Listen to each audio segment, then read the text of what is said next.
দেশদ্রোহী দেশ বিরোধীদের বিদায় হয়েছে। এসআইআর এর নাম বাদ যাওয়া নিয়ে বিস্ফোরক দিলীপ ঘোষ।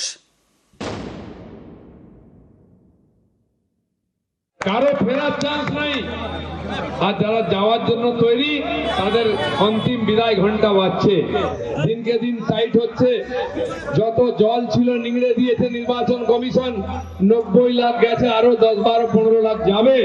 এই যে দেশদ্রোহী দেশ বিরোধীদের বিদায় হয়েছে, এর জন্য ভারতবর্ষে সারা দেশে যে পরিবর্তনের ঢেউ, উন্নয়নের ঢেউ, সেটা এবারে পশ্চিমবাংলায় লাগবে। দিলীপ ঘোষ বাংলার মানুষের কাছে ক্ষমা চাওয়া উচিত। এসআইআর এ যাদের নাম এখনো পর্যন্ত বাদ আছে তারা অধিকাংশই, কার্যত সকলেই বৈধ ভোটার। নানা রকম অদ্ভুত কারণ তৈরি করে নানা চক্রান্তে তাদের নাম আপাতত বাদ রাখা হয়েছে। আপনি তাদের দেশদ্রোহী বলছেন? দেশদ্রোহী তো আপনার দল বিজেপি, এত নাম বাদ দিয়েছে ইলেকশন কমিশন বিজেপির নির্দেশে। তারা দেশদ্রোহী। পশ্চিমবঙ্গে প্রায় 91 লক্ষ নাম বাদ। 60,06,675 বিচারাধীনের মধ্যে বৈধ ভোটার 32,68,119।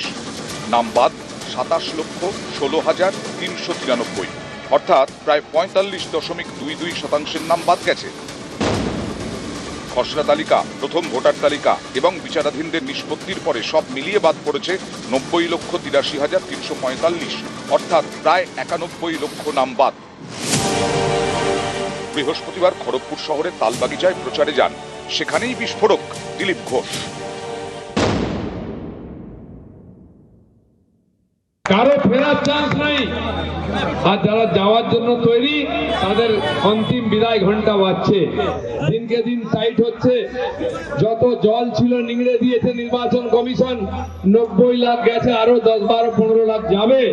এই যে দেশদ্রোহী দেশ বিরোধীদের বিদায় হয়েছে, এর জন্য ভারতবর্ষে সারা দেশে যে পরিবর্তনের ঢেউ, উন্নয়নের ঢেউ, সেটা এবারে পশ্চিমবাংলায় লাগবে।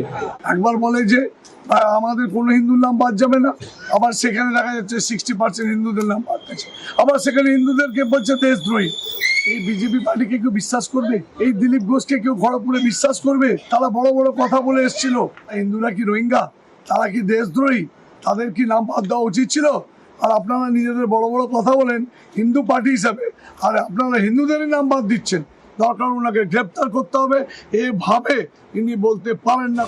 নিউজ 18 বাংলা।